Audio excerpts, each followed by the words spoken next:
Hari ini kita akan masuk pada bagian yang kedua, saudaraku. Kita akan melanjutkan ya dari seri firman Tuhan Soul Healing, kesembuhan batin. Pesan firman Tuhan hari ini, stop hurting yourself. Berhenti melukai dirimu sendiri. Saya merasa ketika saya mengatakan ini pun ya saudaraku, this message is for you. Pesan ini buat saudara. Stop hurting yourself, berhenti melukai dirimu sendiri. Oh yes. Karena orang yang terluka Pak, akan melukai. Orang yang tersakiti Bu, akan punya kecenderungan untuk menyakiti. Yang pertama orang lain. But what's next? Setelah itu dirimu sendiri. Berapa banyak orang saudaraku karena jiwanya terluka akhirnya perkataannya. Apa yang dia lakukan, tindakannya sadar tidak sadar jadi melukai. Oh, dimanapun saudara berada, if that is you. Saya berdoa firman ini hari ini menemukan saudara. Saudara boleh bersembunyi, tadi ketika saya menyembah ya, saya merasakan ada orang-orang saudara datang di tempat ini tapi kau bersembunyi. Engkau datang tapi engkau bersembunyi, engkau ada di tempat yang terbelakang, engkau ada yang seolah-olah jangan sampai ada yang lihat saya pastor. He is looking for you. Dia menemukan saudara. Hari ini tidak ada satupun yang dia lewatkan dimanapun engkau duduk. Dia temukan engkau. Karena ada orang-orang ya saudaraku, setiap kita di sini pasti punya ya yang namanya keluarga, sahabat, teman, kolega, tetangga saudara. Ada orang-orang itu ya apa sih kalau saya bilang itu lahir aja udah lucu gitu saudara. Dia nggak perlu melakukan sesuatu yang berlebihan. Bahasa saya nafas aja udah lucu gitu saudaraku. Biasanya kita senang deket-deket orang kayak gini gitu. Karena menyenangkan gitu. Ada orang-orang yang kadang bahkan apa sih kita nyaman gitu ya. Orangnya ramah, kita dekat aja rasanya sejuk gitu kan. Tapi pernah nggak saudaraku ketemu orang-orang yang nggak tahu gimana gitu. Kita nggak ngapa-ngapain aja, dia cuman ngomong aja. Udah nusuk gitu. Apa orang Solo bilangnya nyelekit gitu saudara. Dia ngomong itu aja udah nyakitin kayak gitu. Kenapa saudaraku? Firman itu ngomong. Dari hati terpancar keluar. Gak bisa ditipu, seperti itu gak bisa saudara tutupi. Kalau yang di dalamnya luka, dia akan mencari cara entah bagaimana orang lain bisa merasakan yang dia rasakan. Bukan hanya melukai orang lain, kadangkala karena luka berapa banyak pasangan suami istri ya saudaraku tahu, harusnya berbaikan tahu. Tapi sudahlah pastor, karena terluka saudaraku. Udahlah main gila aja, sama-sama biarin. Betul? Berapa banyak yang akhirnya gak kuat saudaraku, tahu. Saudara menjadi orang Kristen, saudara duduk di tempat ini saja, saudara tahu. Tapi karena sudah saking sakitnya gitu. Saya melihat berapa banyak orang akhirnya ya saudaraku, saya gak tahu apakah saudara pernah melakukan.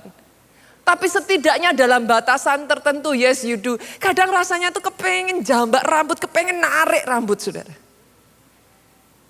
Kadang rasanya tuh kepengen kepala itu dibentur-benturkan.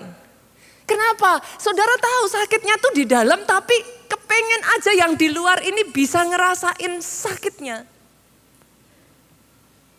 If that is you ya saudaraku, itu semua adalah manifestasi bentuk dari hati jiwa yang terluka. Kalau hari ini saudara ada di tempat ini, izinkan saya mengatakan ini. Embrace His love. Ada kabar baik buat engkau, Pak. Yesus tidak hanya datang untuk orang yang sehat, orang yang baik-baik saja. Dia datang mencari yang terluka. Dia mencari yang sakit. Dan hari ini dia mencari engkau. Wherever you are, dia mencari engkau. Pastor, saya sudah gak bisa melakukan apa-apa lagi. I cannot pray. Saya gak bisa berdoa, saya gak bisa lakukan apa-apa. Bahkan saya di gereja saya udah gak dapet apa-apa lagi. Saya dengar firman saya gak bisa. Saya tahu harusnya saya berjuang, harusnya api saya masih menyala. Boleh gak Bapak Ibu saya minta saudara satu aja hari ini. Izinkan dia mengasihi engkau.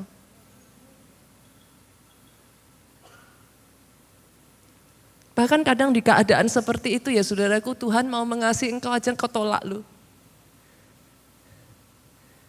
Tapi hari ini boleh enggak saya minta saudara, just accept.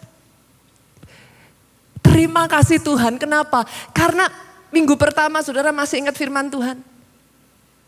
Banyak di antara saudara ini kok yang sudah terbang lama. Tapi hari-hari ini saya melihat ada banyak yang sayapnya luka. Dengar ini saudaraku, bukan Tuhan gak mau bawa engkau tinggi. Bukan Tuhan gak mau angkat engkau. Bukan Tuhan gak mau bawa engkau besar. Tapi how can he? Dengan sayapmu yang terluka, seberapa kau bisa terbang jauh? Hari ini saya mau katakan kepada saudara, perjalananmu masih panjang. Oh, yang mengerti yang saya katakan amin yang paling keras. Perjalananmu belum selesai. Perjalananmu masih panjang. Engkau butuh sayap yang utuh. Dengan sayapmu yang terluka, saudara, yuk gak bisa jauh, saudara. Mau terbang seberapa? Gak bisa. Kalau itu engkau, tabib di atas segala tabib, dokter di atas segala dokter, hari ini dia membuka tangannya lebar-lebar buat engkau. Wherever you are, dimanapun engkau berada, saudaraku, engkau yang terluka, saya berdoa ketika sayapmu disembuhkan, sama seperti apa yang firman katakan, engkau seperti anak lembu keluar kandang. Ada kegirangan yang besar, sukacita yang besar, kelepasan. Hari ini saudaraku. Karena yes benar, Yesus itu mencari saudara. He's looking, he's searching. Apakah saudara pikir saat ini saudara duduk di tempat ini, you're looking okay. Saudara bisa menipu orang di kiri kanan saudara. Tapi dia tahu engkau tidak baik-baik saja. Itu yang Yesus lakukan. Kemanapun dia pergi, apakah saudara pikir sebuah kebetulan? Enggak. Dia cari. Dia cari. Itu yang dia lakukan kepada orang yang kerasukan di Gerasa, saudaraku. Kita buka ya ayatnya, Markus pasalnya yang kelima. Ayatnya yang pertama sampai ayatnya yang kelima, yang sudah ketemu katakan amin. Yang ketemu karena lihat di depan juga katakan amin. Boleh gak toh saya minta Bapak Ibu buka Alkitabmu. Nanti keluarga Allah lama-lama ya saudara. Dari handphone kan, kalau yang namanya handphone itu kan alfabet. Alfabet kan diurutkan A, B, C, D, E. Lah nanti ditanya, kitab pertama dalam perjanjian lama apa? Amos. Lah A, saudaraku. Buka yuk, buka ya. Markus pasalnya yang kelima ayatnya 1 sampai ayat ke-5. Kita baca dulu sampai ayat yang kedua, saya baca ayat 1, boleh Bapak Ibu bantu saya baca ayat yang kedua. Lalu sampailah mereka di seberang danau di daerah orang Gerasa. Ayat yang kedua sama-sama 2-3. Baru saja Yesus turun dari perahu. Datanglah seorang yang kerasukan roh jahat dari pekuburan menemui dia. Ini adalah orang yang kerasukan roh jahat, Pak. Bahkan dia tidak ditulis datang dari rumahnya. Datangnya dari mana? Dari pekuburan, saudaraku. Saya percaya nggak mungkin orang itu sampai kerasukan begitu saja, saudara. Pasti ada crack, ada celah dalam jiwanya. One way or another, karena satu keadaan, saudaraku, pressure yang begitu besar, saudara, tekanan dia udah nggak kuat. Jiwanya itu ada celah crack, saudaraku. Dari crack yang kecil awalnya, itu dipakai iblis, celahnya iblis itu masuk. Begitu dia masuk, lihat saudara, ugly saudara. Karena pencuri datang hanya untuk mencuri, membunuh, membinasakan. Lihat apa yang iblis kerjakan atas orang ini. Dia diam di sana, tidak seorang pun lagi yang sanggup mengikatnya, sekalipun dengan rantai saudara. Karena sudah sering ia dibelenggu dan dirantai, tapi rantainya diputuskannya. Belenggunya dimusnahkannya. Sehingga tidak ada seorang pun yang cukup kuat untuk menjinakkannya. Udah gak ada lagi yang bisa menghandle orang ini. Ayat 5, siang malam ia berkeliaran di pekuburan, di bukit-bukit apa yang dia lakukan? Dia berteriak. Waktu saudara merasa kesakitan, pernah gak ngerasain saudaraku pengennya teriak, tapi saudara bungkam mulut. Apa yang orang ini lakukan? Dia berteriak.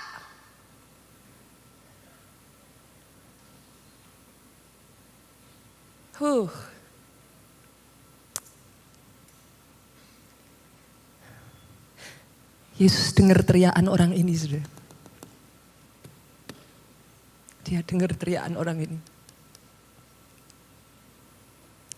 Saudara, ketika saudara kau berteriak, kau pikir tidak ada yang mendengar teriakan saudara. Hari ini firman Tuhan untuk engkau. Dia dengar teriakanmu. Dari tempat yang jauh sekalipun, dari tempat yang tersembunyi sekalipun, dia dengar teriakanmu. Apa yang orang ini lakukan, saudaraku? Dia memukuli dirinya dengan batu. Apakah saudara pikir tiba-tiba orang itu memukuli diri dengan batu? Saudara gila apa itu? Emang udah gila, saudaraku? Tapi prosesnya tidak begitu. Awalnya dia merasakan sakit yang begitu rupa, dia udah gak tahan. Mungkin dia cuman kayak tarik rambut, mungkin dia pukul diri sendiri dengan tangannya, saudaraku. Tapi lama-kelamaan itu pun sudah tidak terasa. Saudara pikir kenapa dia pukuli dirinya dengan batu? He wants to feel it. Itu adalah cara kita bisa merasakan sakitnya, saudara.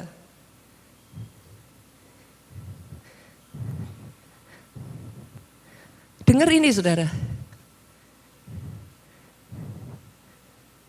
Dimanapun engkau hari ini, ketika kau dengar firman ini diberitakan, sama seperti orang Gerasa ini yang sudah begitu terhilang, tidak ada satupun orang yang bisa quote-quote menjinakkan engkau lagi. Di masa pandemi, pernah enggak saudaraku ngelihat ketemu orang-orang yang sampai tertekannya begitu rupa? Orang dekat saudara, saudara bahkan kayak sudah enggak mengenali dia lagi. Pernah ketemu? Berubah 180 derajat. Berapa banyak dari saudara yang ngomong ke saya gini, ya ampun pastor kok beda sekali ya. Dulu enggak kayak gitu loh. Berapa banyak yang bahkan dulunya on fire habis-habisan buat Tuhan. Oh saudara ketemu bila perlulah jam 6, jam 9 mau jam berapa sampai malam juga saudara ketemu. Di Pondok Daud dia ada. Oh omnipresent saudaraku. Miracle Night Service dia ada. Tapi tiba-tiba gone just like that, hilang begitu saja. Saudara kayak sudah gak bisa mengenali. Orang ya saudara sampai di titik tertentu ya pressure yang begitu kuat ya. Itu crack. Masing-masing dari saudara levelnya berbeda-beda.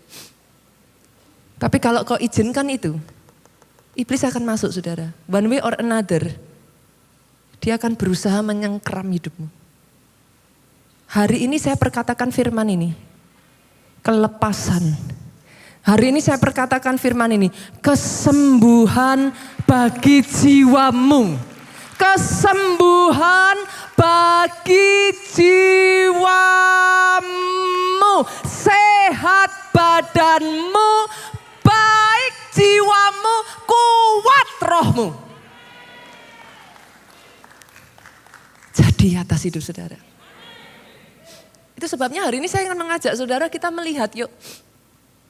Dalam sepanjang sejarah Alkitab ya saudaraku, ternyata ada orang-orang Pak yang tidak tahan terhadap pressure. Apa yang mereka alami saudaraku? Kita belajar dari apa yang terjadi dalam hidup mereka ini. Apa sih yang kita bisa pelajari Pak? Saya ajak ya saudara, kita belajar dari yang pertama kehidupan seorang raja. Namanya Simri Bapak Ibu. Kita buka dari 1 Raja-Raja 16 ayatnya yang ke-15 yuk. Boleh senggol kiri kanan lagi yuk, Alkitabnya dibuka yuk, bisa yuk. Saya hari-hari ini terus menyerukan itu saudaraku. Baca Alkitabmu, baca Alkitabmu, baca Alkitabmu. Karena hanya orang yang mengenal Allahnya yang kuat dan bertindak. Kalau akarmu kuat kau enggak gampang digoyang. Mau anginnya kenceng kayak apa enggak gampang lo goyang saudara. Buka ya 1 Raja-Raja 16 ayat yang ke-15. Dalam tahun ke-27 zaman Raja Asa, Raja Yehuda, Simri menjadi raja. Siapa Simri ini saudaraku? Ia memerintah 7 hari lamanya di Tirsa. Simri ini adalah raja dengan rekor pemerintahan terpendek saudara di Israel. Dia hanya memerintah 7 hari. Sedang rakyat berkemah mengepung Gibeton yang termasuk wilayah orang Filistin. Jadi ceritanya gini saudara. Simri ini adalah panglima dari raja sebelumnya. Nanti saudara bisa baca dari ayat-ayat sebelumnya. Dia panglima raja saudara. Tapi Simri memutuskan untuk memberontak melawan raja, bukan hanya memberontak melawan raja, dia memutuskan membunuh raja sebelumnya. Nanti saudara kalau lihat namanya Raja Ela. Gitu. Dia bunuh, dia menjadi raja.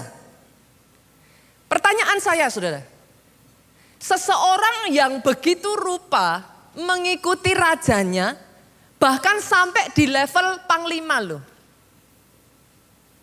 Pilihannya tuh cuman sederhana ya, either rajanya bodoh kok dia diangkat jadi panglima gitu kan saudaraku. Atau tadinya dia orang setia. Dia orang yang begitu rupa fight, dia orang yang berpotensi, masuk akal ya saudaraku. Sampai jadi panglima loh, apa bisa orang sembarangan. Dia orang yang hebat, di titik tertentu diangkat jadi panglima. Tapi one way or another, menurut saudara kalau sampai membunuh rajanya saudara. Saya percaya mungkin ada yang namanya kekecewaan saudaraku. Mungkin ada yang namanya ketidakpuasan. Awalnya masih ditahan. Awalnya ya sudahlah. Awalnya ya oke lah. Tapi lihat luka. Itu nggak bisa selamanya disembunyikan. Yang mengerti katakan amin. Sampai di titik tertentu dia bangkit, dia bunuh rajanya saudara. Pada saat dia membunuh Raja Ela ini saudara. Yang dia tidak pikirkan yes dia jadi raja. Tapi setelah itu panglima-panglima yang lain melihat Simri ini jadi raja. Omri panglima yang lain gak terima saudara. Dia ganti, mereka ganti menyerang Simri. Pada saat Simri ini sudah terkepung, dia sudah ada di dalam keadaan terjepit. Coba kita lihat apa yang dia lakukan. Kita turun sedikit Bapak Ibu. Tadi kita baca ayat 15, sekarang kita lihat ayatnya yang ke-18. Boleh dibaca sama-sama ya. 2, 3. Segera sesudah Simri apa? Melihat bahwa kota itu telah direbut. Masuklah ia ke dalam puri istana raja, lalu apa? Membakar istana raja itu sedang ia sendiri ada di dalamnya dan ia mati. Dia bunuh diri saudara. Bapak Ibu boleh gak saya ngomong ini kepada saudara? dalam hidup ini, selama saudara hidup, engkau gak akan bisa menghindari masalah. Ada sebagian orang mengatakan masalah dengan kita itu kayak kereta dengan relnya. Hanya orang mati yang gak punya masalah, saudaraku. Tapi zaman sekarang meninggal aja mahal ya Bapak Ibu ya. Tetap ada ya masalahnya ya saudaraku ya. Simri, ada banyak orang saudaraku mau pengen naik di angkat atas. Tapi yang gak banyak orang tahu, semakin naik saudara anginnya tambah kenceng. Semakin tinggi saudara, sorry loh saudaraku, lebih banyak yang iri. Lebih banyak yang gak seneng daripada yang seneng. Masalahnya saudaraku, Simri ini gak kuat menghadapi pressure. Hari-hari ini ya saudaraku, engkau yang ada di bawah pressure ya, denger ini. You can only be under pressure, saudara hanya bisa ada di bawah tekanan kalau kekuatanmu dengan kekuatan tekanannya kalah. Saya ulang ya. Saudara hanya bisa under pressure kalau tekanannya lebih kuat dari kekuatan kita. Kalau engkaunya lebih kuat, saudara tidak akan under pressure. Pastor, what should I do? Apa yang harus saya lakukan? Gain strength yuk. Kuatkan lagi yuk. Pelajaran dari Simri. Jangan hanya naik di atas sebentar Bapak Ibu. Yang mengerti katakan amin. Jadilah orang-orang yang dibawa naik karena sudah melalui tekanan demi tekanan, demi tekanan, demi tekanan. Sehingga pada saat kau di atas, you are not under pressure. Ketika kau di atas, engkau cukup kuat untuk menghadapi tekanan. Karena tekanan akan selalu ada saudara. Apa saudara pikir orang-orang di sekeliling saudara cheer you up ketika saudara berhasil naik ke atas? Yang begitu jumlahnya sedikit. Sangat banyak orang akan berusaha menjatuhkan saudara. Sangat banyak orang yang di depan saudara baik. Di belakang saudara menghabiskan saudara. Senggol kiri kanan, buang-buang waktu Pak kalau baper. Saudara mau menghabiskan energi saudara, sakit hati. Orang di belakang saudara mengata-ngatai saudara. Buang-buang waktu. Di momen dimana saudara mengalami tantangan, pressure, masalah ya, you need all the energy you can have saudaraku. Engkau membutuhkan semua energi untuk engkau bisa menang. Jangan disia-siakan energimu Pak.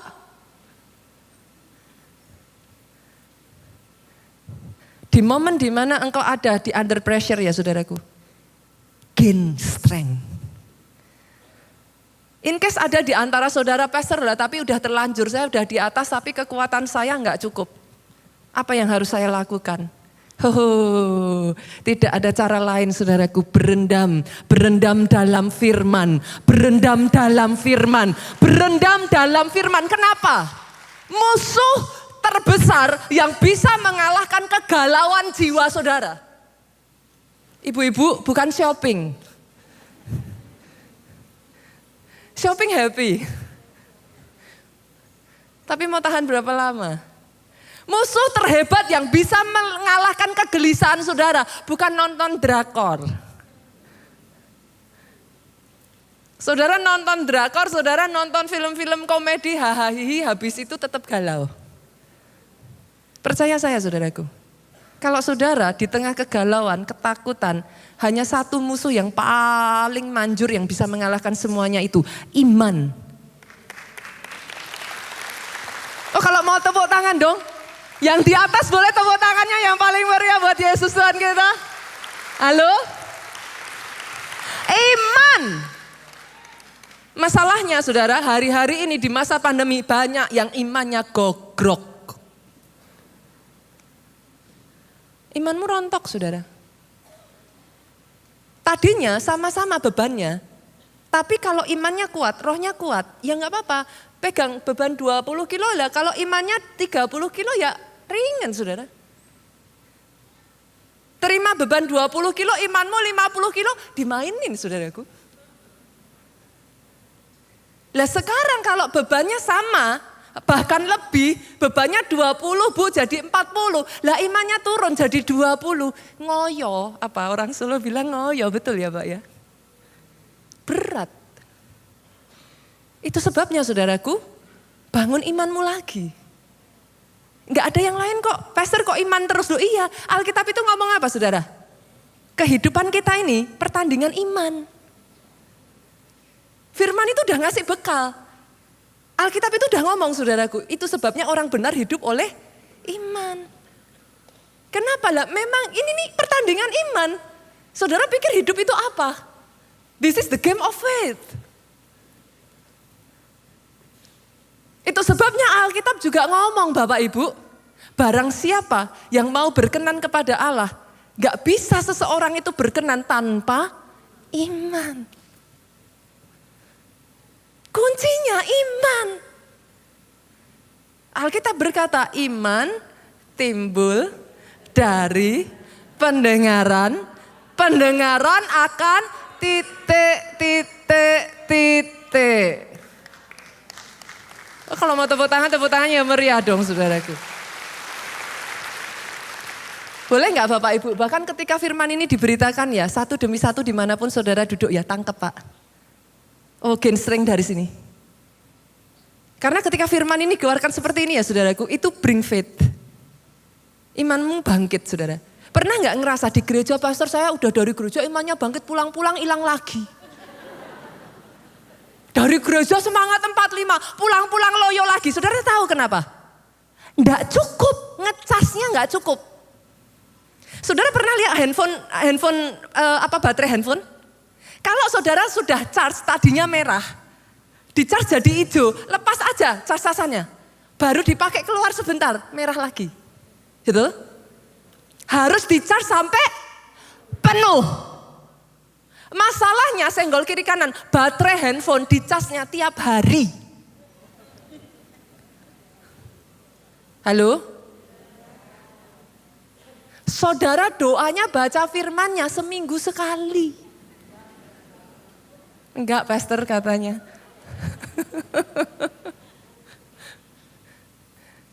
Curang loh orang Kristen tuh saudaraku. Handphonenya aja dicas setiap hari loh. Halo. Charge imanmu setiap hari. Dengar firman setiap hari. Doanya setiap hari. Sehingga baterai kekuatanmu cukup menghadapi pressure. You are not under pressure. Karena seringkali ya saudaraku Tuhan pakai pressure itu sebenarnya untuk mengangkat saudara membawa lebih tinggi. Lah begitu pressure datang saudara mundur, nggak bisa, saudara akan stuck, nggak bisa naik level. Momen di mana Tuhan bawa kita untuk membangun di Jakarta saudaraku itu momen pandemi. Diputuskan pembangunan tahun 2019 akhir Desember. Maret pandemi. Secara manusia tidak mungkin saudara. Saya bersyukur kita punya leader-leader, Pastor Obaja, Pastor Jonathan, itu orang-orang yang dengar-dengaran suara Tuhan. Semua orang sudah ngomong sama kita stop, nggak bisa. Tidak mungkin bisa. Stop. Risknya terlalu tinggi. Tapi Pastor Obaja, Pastor Jonathan memutuskan dengar-dengaran suara Tuhan. Memutuskan majunya dengan iman. Tidak perkataan orang, tidak apa yang kiri kanan katakan. Apa yang Tuhan katakan. Hari ini saudara bisa melihat. Gereja Keluarga Allah ada di PIK saudaraku. Tempat yang begitu rupa. Kalau boleh saya izinkan mengatakan ya saudaraku, itu semua karena anugerah. Kekuatan dari Tuhan. Gak bisa tanpa kekuatan dari Tuhan. Tapi gak bisa tanpa iman dari saudara. Hari ini ya saudara belajar dari Simri.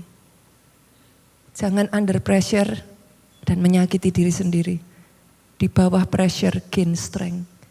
Bangkit lawan pressure saudara. Yang kedua, belajar dari Ahitofel saudara. Ahitofel, siapa Ahitofel? Ahitofel ini orang hebat saudara. Mungkin kalau my personal opinion ya saudaraku, pendapat pribadi saya ya. Misalkan katakan Daud disuruh milih gitu. Lawan Goliat, lawan Ahitofel ya. Goliat boleh besar saudara. Betul, dia punya kekuatan yang luar biasa, tapi jangan salah loh saudara. Ahitofel ini kelihatannya simple ya. Tapi Alkitab mencatat dia itu orangnya smart. Bukan pinter loh saudara, smart. Dia smart. Bukan hanya dia smart saudaraku, tapi dia itu saudara, tajam mendengar. Hikmatnya itu jalan. Sampai-sampai petunjuk yang diberikan Ahitofel ini ya saudaraku, itu manjur. Apa yang dia katakan, itu hampir semuanya itu selalu terjadi. My personal opinion saudaraku, mungkin kalau Daud disuruh milih ya, musuh Goliat atau Ahitofel, dia akan pilih Goliat saudara. Ini orang bisa jadi orang berbahaya saudara kalau ada di pihak musuh. Masalahnya Ahitofel dengan ketajamannya itu saudaraku, something kretek happen gitu saudaraku. Dia sakit hati kepada Daud. Wah itu memang apa ya saudaraku, yes Daud salah saudara. Mereka itu melayani Daud 3 keturunan loh bu. Dari Ahitofel, anaknya, cucunya. Dan tercatat dalam Alkitab semuanya itu pahlawan-pahlawannya yang luar biasa, pahlawan-pahlawan Daud gitu. Tapi kena dengan Daud saudara.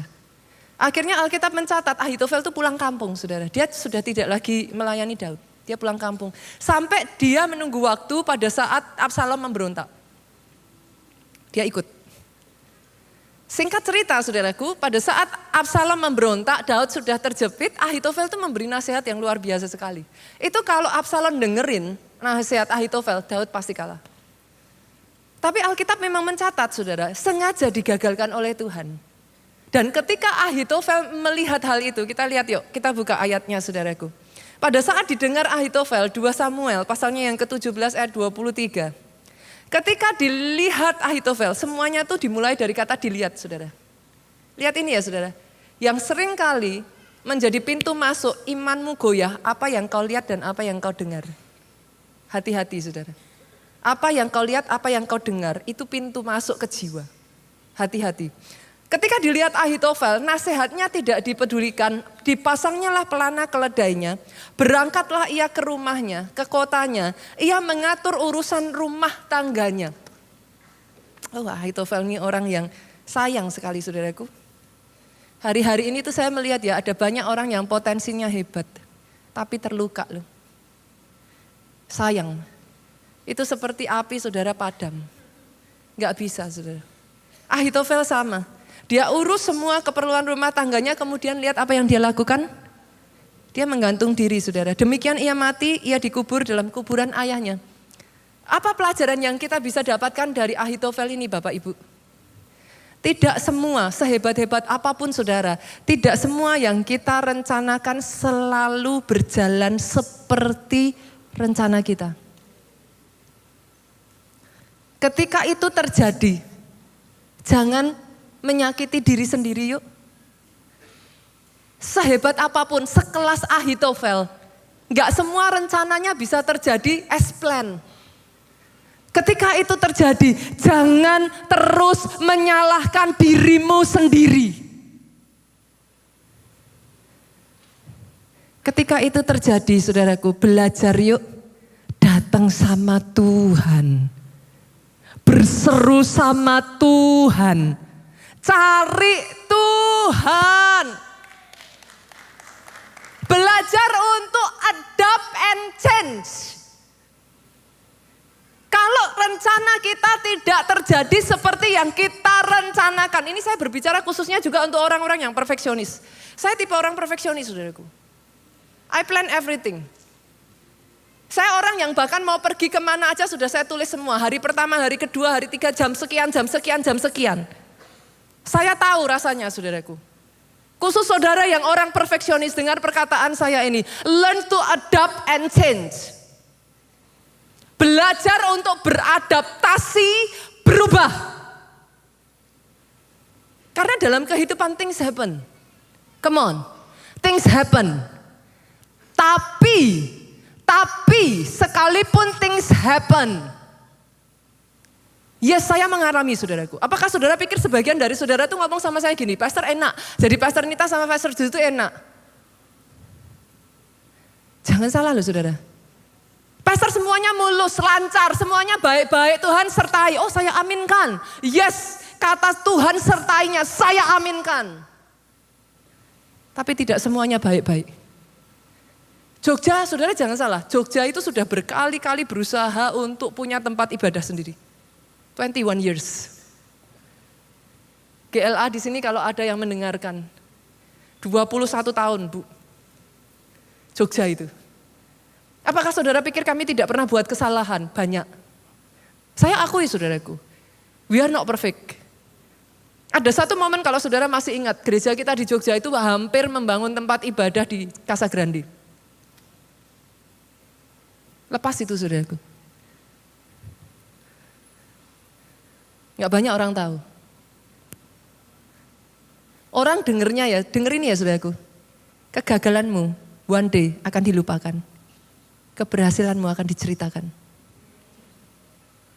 Kalau pada saat saya gagal di situ dan saya berhenti, that's it. Seperti Ahitofel, gantung diri, that's it. Tidak akan ada APL, tidak akan ada Jakarta, tidak akan ada impact gedung di Jogja, tidak akan ada satu demi satu kemenangan yang sudah Tuhan sediakan buat saudara. Ketika rencanamu gagal, adapt and change, be flexible. Tidak selalu apa yang kita rencanakan terjadi, tapi yes, penyertaan Tuhan tidak pernah berhenti dalam kehidupan kita. Sekalipun saat kita gagal, Bapak Ibu. Kegagalan bukan kiamat. Ada rencana yang jauh lebih besar di balik setiap kegagalan yang Tuhan izinkan terjadi. Belajar, adapt and change. Yang ketiga saudara, kehidupan siapa? Yang ketiga Yudas Iskariot, saudara tahu kisahnya. Yes, dia melakukan kesalahan besar saudaraku. Yudas itu menyesal loh saudara. Alkitab mencatat Yudas menyesal. Tapi sayangnya dia menyesal dan dia apa saudaraku? Gantung diri. Halo, kalau di sini ada yang pernah sempat berpikir saudaraku untuk mengakhiri hidup saudara, izinkan saya katakan, please, perjalananmu masih panjang. Perjalananmu masih panjang. Dimanapun saudara berada, kau dengar message ini, pesan firman Tuhan ini, saya katakan kepada saudara, perjalananmu masih panjang. Bukan hanya Yudas yang bikin salah saudara, Petrus juga bikin salah. Petrus juga menyangkal Yesus kok. Memangnya yang meninggalkan cuma Yudas Pak, itu murid-murid meninggalkan Yesus, yang ada di sana hanya ibu Yesus dan Yohanes. Kemana yang lain? People make mistake. Saya tidak mengexcuse mistake ya Bapak Ibu. Maafkan saya. Jangan pakai perkataan dengan salah. I do not excuse mistake, but people make mistake. Pada saat saudara make mistake, datang kembali kepada Tuhan. Minta ampun. Minta ampun. Minta ampun. Bertobat. Tapi setelah itu, perbaiki diri. Perbaiki diri. Perbaiki diri, belajar dari kesalahan. Kesalahan bisa menjadi guru terbaik. Belajar dari kesalahan Bapak Ibu. Dan setelah itu perbaiki diri. Solo, keluarga Allah, we can make mistake. Tapi jangan berhenti pada kesalahan yang kita buat. Belajar, perbaiki diri. Come on, be better. Be better, be better. Dan setelah itu saudaraku, lihat, justru ketika kau memperbaiki diri di depan nanti ya saudara, masalah itu akan terus datang. Tapi bukankah satu demi satu menjadi guru buat saudara untuk bisa menghadapi masalah di kedepan harinya. Itu sebabnya saya katakan stop hurting yourself. Berhenti menyakiti dirimu sendiri. Kenapa Pastor? Karena 3 alasan. Saya bacakan ayat ini yuk. Kita lihat ya saudaraku, Yesaya pasalnya yang keempat. Yesaya pasalnya yang keempat ayatnya yang pertama sampai ayatnya yang keempat. Tetapi sekarang saya berdoa firman ini untuk saudara. Perkataan ini saya berdoa ini untuk engkau. Tetapi sekarang beginilah firman Tuhan yang menciptakan engkau. Sadari saudaraku, kau diciptakan oleh Dia. Kalau kau diciptakan oleh Dia, mobil aja perlu diservis ke bengkelnya saudara. Dan servis terbaik adalah di bengkel resminya. Yang mengerti katakan amin. Kalau kau diciptakan oleh Dia, servis terbaik datang kepada yang menciptakan. Dia tahu engkau sampai ke dalam-dalam hatimu, Dia tahu semuanya. Dia menciptakan engkau, yang membentuk engkau. Kata Israel, kata Yakub, ganti dengan namamu. Siapa namamu saudaraku? Tulis di situ. Jangan takut. Jangan takut. Apapun yang sudah engkau lakukan di masa lalumu, jangan tenggelam dengan masa lalumu. Jangan takut sebab aku telah menebus engkau. Aku telah memanggil engkau dengan namamu. Engkau kepunyaanku. Jangan menyakiti dirimu. Alasan yang pertama kenapa saudaraku? Karena engkau berharga di mata Tuhan.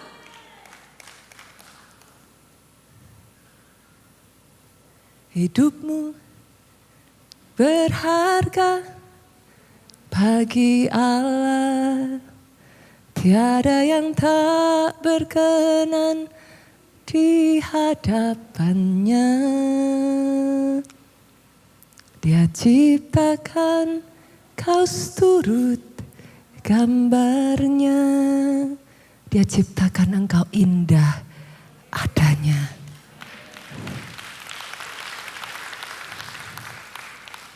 Pernah terpikir saudaraku betapa berharganya engkau sampai lu anaknya yang satu-satunya Dia korbankan buat engkau.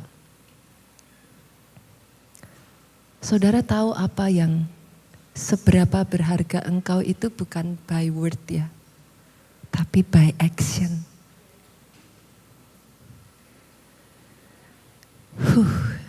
Pengalaman sekian tahun ini membuat saya belajar saudaraku, action speak louder than word. Betul? Orang bisa ngomong, tapi tindakan seseorang membuktikan yang di hatinya.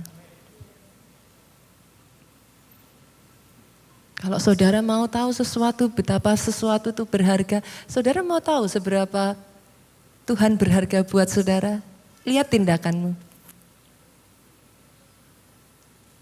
Saudara bisa punya waktu buat yang lain, kalau benar Tuhan berharga, punya waktu dong buat Tuhan. Action speak louder than word. Buat Yesus Dia buktikan betapa berharganya engkau dengan mati di atas kayu salib. Kurang berharga apa? Ketika kau menyakiti dirimu, bukan hanya engkau yang sakit. Yesusmu lebih sakit. Kenapa? Dengan tubuhnya loh engkau ditebus. Masih menyakiti diri sendiri? Masih terus menyalahkan diri sendiri dan berkata, aku ini orang gak berguna. Aku ini orang gak bisa apa-apa. Aku orang gak punya harga. Aku ini sampah. Masih menyakiti diri sendiri? Dia loh mati buat engkau saudaraku. Tapi pastor gimana? Melalui semua masalah itu aku tidak kuat pastor. Aku udah tidak bisa lagi tahan. Lihat ayat berikutnya, saya katakan ya siap-siap ya saudaraku, terima ya. Jadi dalam hidupmu ya, apabila engkau menyeberang melalui air, aku menyertai engkau. Atau melalui sungai engkau tidak akan dihanyutkan. Apabila engkau berjalan melalui api, engkau tidak akan dihanguskan. Nyala api tidak akan membakar engkau. Sebab aku Tuhan Allahmu yang Maha Kudus, Allah Israel, Juru Selamatmu. Aku menebus engkau dengan Mesir, memberi Ethiopia Sheba sebagai gantimu. Karena engkau berharga di mataku dan mulia. Dan aku ini mengasihi engkau. Maka aku memberi manusia sebagai gantimu, bangsa-bangsa sebagai ganti nyawamu. Engkau berharga Bapak Ibu. Dan yang kedua, Yesus itu mengasihi engkau sampai pedulinya sebegitu rupa. Pernah saudara terpikir untuk Yesus menyelamatkan orang kerasukan dari Gerasa itu, saudaraku? Apa yang dia lakukan? Itu jalur yang seharusnya tidak normal saudara dia lakukan. Saudara pengen tahu apa yang Yesus lakukan untuk menyelamatkan orang gila dari Gerasa itu? Buka ya. Markus yuk, pasal 4 ayatnya yang ke-35 sampai ayatnya yang ke-41. Masih ingat kisah angin ribut di tengah-tengah danau? That is it. Murid-muridnya sampai bilang sama Yesus, Guru, engkau tidak peduli kalau kita binasa. Saya bisa membayangkan saat itu Yesus menjawab muridnya, aku peduli. Tapi aku juga peduli ada satu orang di balik sungai itu, danau itu, yang menantikan aku. Dia menempuh bahaya badai demi seorang gila yang sudah ditolak masyarakat, ditolak oleh keluarganya sendiri. Ada di sini yang saudara merasa sudah tidak berharga buat Tuhan, saudaraku. Segitunya dia peduli sama engkau. Keluargamu, orang di sekitarmu boleh gak peduli. Tapi Yesus menempuh danau itu. Bukan ngomong kosong saudara, orang yang pacaran baru ngomongnya apa? Laut pun ku seberangi. Betul? Gunung pun ku daki. Yesus itu beneran saudara. Dia seberangi sungai itu di momen paling berbahaya. Yesus tahu itu. Demi mencapai orang kerasukan di Gerasa itu. Apa nilainya dari orang itu? Gak ada secara dunia. Tapi dia kejar habis-habisan. Bapak Ibu, engkau yang sudah merasa tidak kuat lagi ya saudara. Jalanmu masih panjang. Yuk, poin saya yang terakhir ketiga. Lalui bersama dengan Yesus.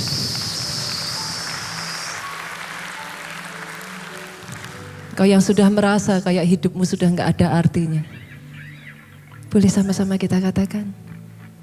Bulu yang terkulai takkan dipatahkannya. Dia akan jadikan indah, sungguh lebih berharga. Sumbu yang telah pudar takkan dipadamkannya. Dia akan jadikan terang untuk kemuliaan-Nya. Boleh bangkit berdiri jemaat Tuhan, katakan. Bulu yang terkulai takkan dipatahkannya. Dia akan jadikan indah, sungguh lebih berharga. Sumbu yang telah pudar takkan dipadamkannya. Dia akan jadikan terang untuk kemuliaan. Jemaat saja yuk katakan dengan segenap hatimu saudaraku. Bulu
daya saudaraku.